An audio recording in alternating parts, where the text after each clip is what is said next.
On January 2, 2011, while people were still immersed in the joyful atmosphere of the New Year's holiday, a gruesome crime took place at Hebei Academy of Fine Arts in Xinli, a county-level city in Hebei Province, China. Jing Zun, a 30-year-old female lecturer from the university's landscape design department, was found dead in the faculty dormitory. The person who reported the crime was Qihua, the victim's husband. He was a lecturer at Hebei Agricultural University and was also pursuing a PhD. Upon discovering his wife's murder in their apartment, he immediately called the police. At the time, his wife was 8 months pregnant and had planned to begin her maternity leave on January 10th. According to Qihua, due to work commitments, the couple had been living apart for the past 2 years. He was based in Baoding, while she was in Xinli.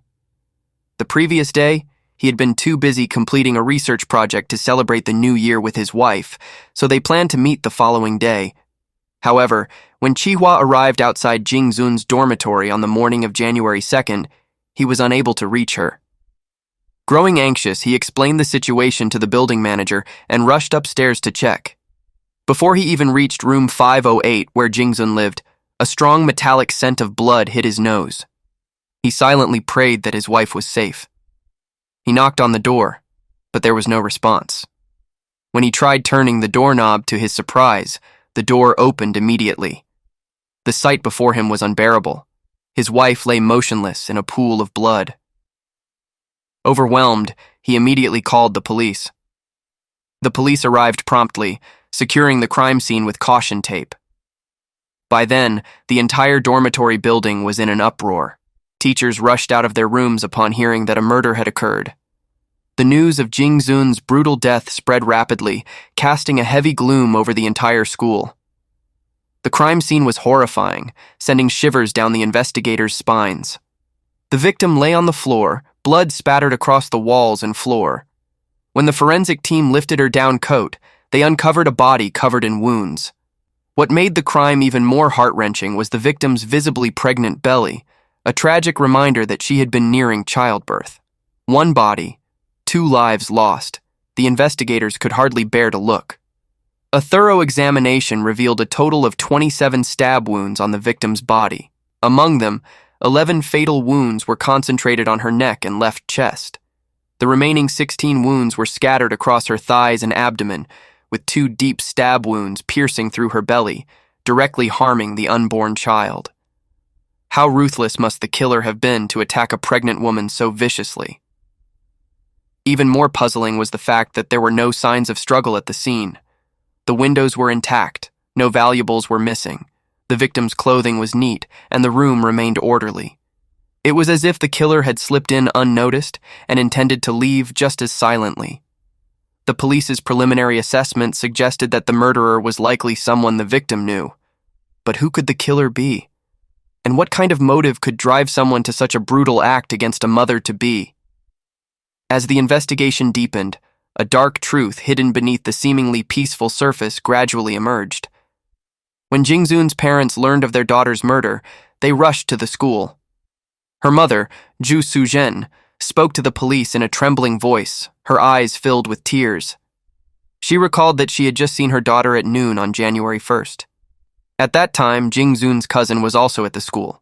Since Qihua was busy with work and unable to care for his wife in the late stages of pregnancy, Zhu Suzhen had invited her niece to help. She had planned to stay with her daughter for a few more days, but around 2 p.m. that day, Qihua called, saying he had finished his work and would return to Xinli that evening.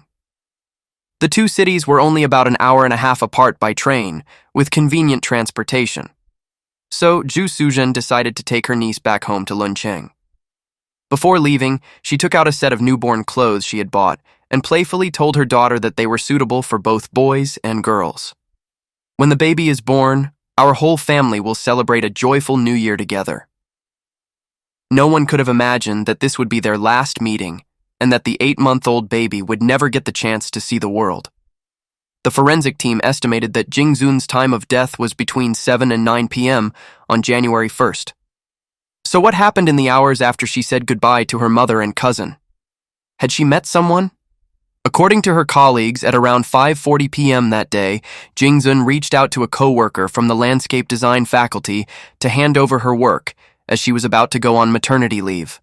However, the colleague did not respond immediately and only replied after 8 p.m. After that, Jingzun never sent another message in the group chat. Her coworkers assumed she had gone to bed early, as pregnant women often do, and didn't think much of it. Ju Sujin also mentioned that around 7 p.m. she called her daughter multiple times, but the phone was turned off. Worried, she immediately contacted her son-in-law, Qihua, only to learn that he was on his way back to his hometown in Dingzhou. This surprised Ju Sujin because earlier that day, Qihua had clearly said he would return to Xinlei to be with his wife that evening.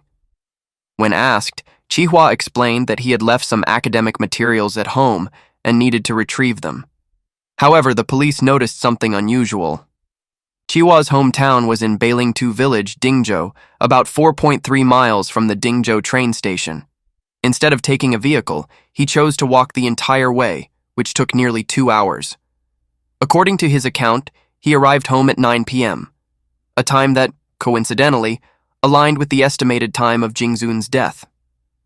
When asked why he chose to walk, Qihua responded that he was frugal and always walked home whenever he visited. The police found this explanation rather weak, but it was not enough to consider him a suspect just yet. Later, the police went to Bailingtu village to investigate. Qihua's family confirmed that he indeed arrived home at 9 p.m. His behavior after arriving home appeared normal, reading, showering, and going to bed.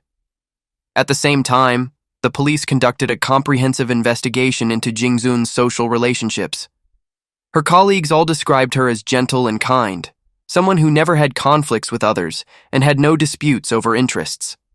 She lived a simple life, and after becoming pregnant, she rarely went out, spending most of her time in the dormitory outside of teaching hours.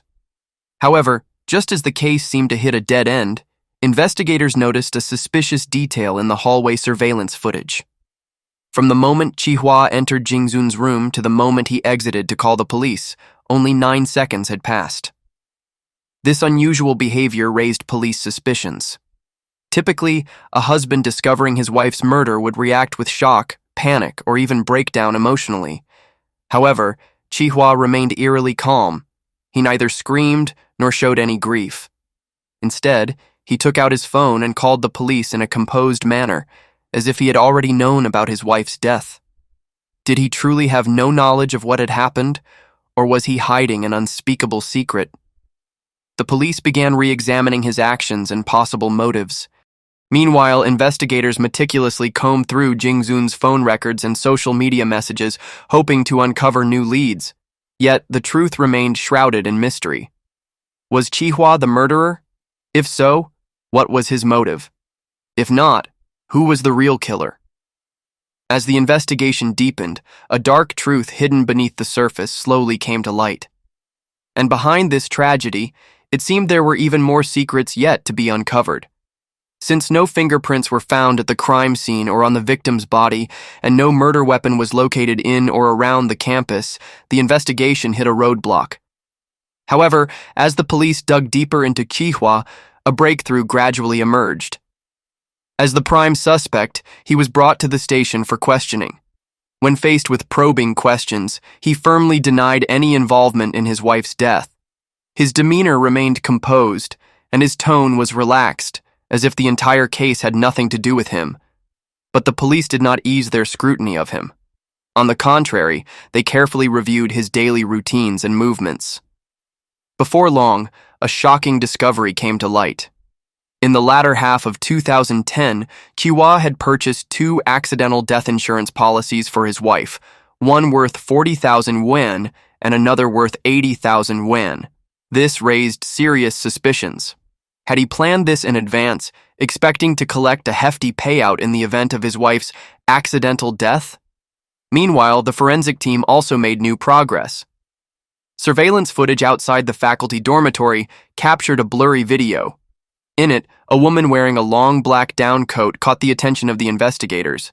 She was wearing high-heeled leather shoes, but her steps were unsteady, her posture awkward, and she seemed like she could stumble at any moment. Initially, the police didn't pay much attention to this detail, but after repeatedly analyzing the footage, one officer proposed a bold hypothesis. This person might not be a woman at all, but a man in disguise. This theory opened up a new direction for the case. If the person in the video was indeed a man dressed as a woman, their identity could very well be Qihua himself. This discovery, combined with the suspicious insurance policies, further intensified the suspicions surrounding him. Faced with the video evidence and the truth about the insurance policies, the police intensified their interrogation of Qihua. Under immense psychological pressure, he could no longer maintain his composure. After a brief silence, he bowed his head and admitted to murdering his wife. He knew there was no escape. Confessing was his only way out. Qihua admitted that this was a premeditated murder planned long in advance. Initially, his plan was simple. On the morning of December 31st, he lured Jingzun to the large stadium on campus under the pretense of taking a walk, intending to strangle her with a rope in a secluded spot. However, the stadium was unexpectedly crowded that day, leaving him no opportunity to act. In the end, he had to abandon the plan. Later, he devised a more elaborate scheme, disguising himself as a woman and sneaking into his wife's dormitory at night to carry out the crime. He believed his plan was flawless, never expecting that the police would uncover his disguise simply by analyzing his gait from the back. At Hebei Agricultural University, where Qihua worked, colleagues described him as mild-mannered, hard-working, and a promising young researcher in the lab. Many held him in high regard, believing he had a bright future in academia. Yet, this seemingly refined man had brutally murdered his 8-month pregnant wife, showing no mercy even to the unborn child. What was even more baffling was that, to his colleagues, Qihua had never appeared to be a cold or heartless person. His QQ social media account was filled with pictures of his pregnant wife. He had even posted a status asking friends to suggest names for the baby. These details left his co-workers completely unable to comprehend his actions. Even with Qihua's confession, his motive remained vague and difficult to understand. Perhaps only he could provide the real answer. In his statement, Qihua revealed that his marriage to Jingzun was far from the happy and harmonious relationship others perceived. Instead, it was filled with struggles and pressure. He claimed that Jingzun's strong personality gradually eroded his dignity as a man, and the deterioration of their relationship ultimately led to this irreversible tragedy. According to the investigation, Qihua was born in 1982 in a poor rural family in Dingzhou, Hebei. He had an older brother with cerebral palsy, which placed a heavy burden on their family. Despite these hardships, his parents did everything they could to support his education. Through hard work, he was admitted to Hebei Agricultural University. During his college years, he met Jingzun, who was a year younger than him. They went from classmates to lovers, then pursued graduate studies together, sharing what should have been the most beautiful years of their youth. Jingzun was from Luncheng, Hebei. Their backgrounds were quite similar. Both grew up in rural farming families. If there was any major difference between them, it was their appearance and family responsibilities. Qihua was short and dark-skinned, while Jingzun had a graceful face and fair skin. When they stood side by side, they didn't seem like a matching couple. Furthermore, Qihua's disabled older brother was undoubtedly a significant burden for his future life. However, for young people in love, external conditions like these often seem insignificant. Both Jingzun and Qihua were highly ambitious, hoping to change their destinies through education and hard work. During their graduate studies, they not only collaborated on multiple academic papers, but also expressed their gratitude to each other in their theses.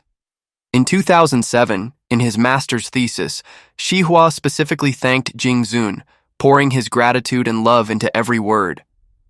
Qihua wrote, "I especially thank my classmate Jingzun for taking part in most of the analysis work in my lab, dedicating great effort and hard work." The following year, when Jingzun graduated, she directly referred to Qihua as family in the acknowledgement section of her thesis. Their relationship, built on mutual support and encouragement, was once admired by many. After graduation, they chose different career paths. In 2007, after earning his master's degree, Qihua stayed at the university to teach and continued his doctoral studies. In October 2008, Jingzun was hired as a lecturer in the landscape design department at Hebei Academy of Fine Arts. As their careers stabilized, their long-term relationship naturally led to marriage. However, their families had differing views on this union. Qihua's parents fully respected his choice, while Jingzun's parents had reservations about the marriage. They felt that Qihua's background was not a good match for their daughter. Despite their concerns, they ultimately respected her decision. After marriage, Qihua frequently traveled between his lab at Hebei Agricultural University and Xinli, while Jingzun worked full-time at Hebei Academy of Fine Arts in Xinli. Living apart became their norm. They agreed to prioritize their careers for the time being and gradually resolve their separation later. Qihua worked tirelessly. According to two anonymous colleagues, he was an honest, dedicated, and ambitious researcher, considered a key academic talent in the College of Agriculture. His future in academia seemed promising. To them, this young researcher from a rural background was full of intellectual energy. From planting to harvesting crops, he spent most of his time monitoring agricultural developments in the fields. He only returned to Baoding or visited his wife in Xinli once every 7 to 8 months. Jingzun's career was also flourishing. She was recognized as one of the top lecturers at her university. Both were passionate about their professions. However, marriage was not as carefree as their college days. They faced many challenges, which gradually took a toll on their relationship. A marital crisis quietly emerged. Zhu Suzhen, Jingzun's mother, had witnessed many heated arguments between her daughter and son-in-law. She even mentioned that they ripped up their marriage certificate in a fight and discussed divorce. But every time the storm passed, Jingzun never disclosed the details to her mother. It wasn't until she became pregnant that their relationship seemed to improve, at least on the surface. However, Qihua was deeply dissatisfied with some of his wife's behavior. He recalled that shortly after learning about her pregnancy, his father passed away due to illness. The mix of joy and sorrow during that time left a profound mark on him. However, what he could never accept was Jingzun's attitude during the funeral. She complained about the poor living conditions at his family home, couldn't stand the smell of the pigsty and goat pen, and even insisted on leaving before the funeral was over. Though angered, Qihua chose to endure it, thinking that her pregnancy might be affecting her emotions. But right after the funeral, Jingzun presented a proposal that Qihua found completely unacceptable. The agreement stated that their child must take her last name, they would spend every Lunar New Year with her family, the house would belong solely to her, and what angered Qihua the most, she demanded that he cut ties with his disabled older brother. At that moment, Qihua exploded with rage. In his fury, he even uttered harsh words, saying Jingzun should die along with his parents. He knew that with his father gone, he had to take on the responsibility of caring for his mother and disabled brother. There was no way he could abandon them like that. During his trial, Qihua claimed that he had burned the original agreement, leaving only a crumpled copy. However, his defense attorney questioned the authenticity of the remaining document. Regardless of the truth, this agreement became a deep wound in Qihua's heart. Resentment towards Jingzun festered, and their arguments intensified during her pregnancy, further straining their marriage. At one point, after a heated phone argument, Jingzun abruptly hung up and refused to speak to him again. This silent treatment lasted for days. Qihua couldn't stand her arrogance, and even more so, couldn't accept having his dignity trampled over and over again. Yet, he refused to divorce her. He recalled that another man had pursued Jingzun back in the day, but she had chosen him instead. He feared failure in marriage would turn him into a laughingstock. More than anything, he feared losing the relationship that had once been his greatest source of pride. And so, he chose the most extreme way to end everything. Through Qihua's confession, he painted a tragic path from love to murder. But Jingzun was gone. Her side of the story would never be heard. Were Qihua's words entirely true? Was her strong personality really enough to justify his brutality? These questions remained like a thick fog over the case, making it impossible to see the full truth. After the tragedy, both families were left in shock and unimaginable grief. To Jingzun's parents, their daughter's marriage had always seemed harmonious. When she became pregnant, Qihua had appeared caring. He cooked, did laundry, and even washed her feet. These gestures reassured her parents. They never imagined that the mild-mannered son-in-law they trusted would turn out to be a ruthless murderer, someone who would show no mercy even to his own unborn child. Qihua's family had also been preparing for the upcoming Lunar New Year. They repaired the sheep pen and courtyard, cleaned the house thoroughly, hoping to provide a comfortable environment for their daughter-in-law. However, instead of welcoming a festive reunion, they were met with a family tragedy that no one could have foreseen. During the first trial, Qihua changed his testimony in court, attempting to defend himself. He denied having premeditated murder, claiming that dressing as a woman and sneaking into Jingzun's dormitory that night was only meant to scare her. He insisted he had not brought a weapon. He argued that it was only after a heated argument with his wife that he lost control in the moment and killed her in a fit of rage. Furthermore, his lawyer emphasized that Qihua had voluntarily confessed when interrogated by the police, which should be considered a mitigating factor in his sentencing. In the first instance ruling, the court determined that this was a deliberate murder caused by domestic conflict. The defendant had no prior criminal record and cooperated with the investigation. Additionally, the court noted that although police initially suspected Qihua, they lacked conclusive evidence. Under these circumstances, Qihua voluntarily admitted to his crime and even led the police to retrieve the clothing and fake chest piece he had used in his disguise.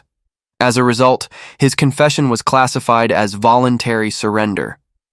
Ultimately, the Intermediate People's Court of Shijiazhuang sentenced Qihua to death, but with a 2-year reprieve, along with an order to compensate the victim's family 16,153 yuan for burial expenses.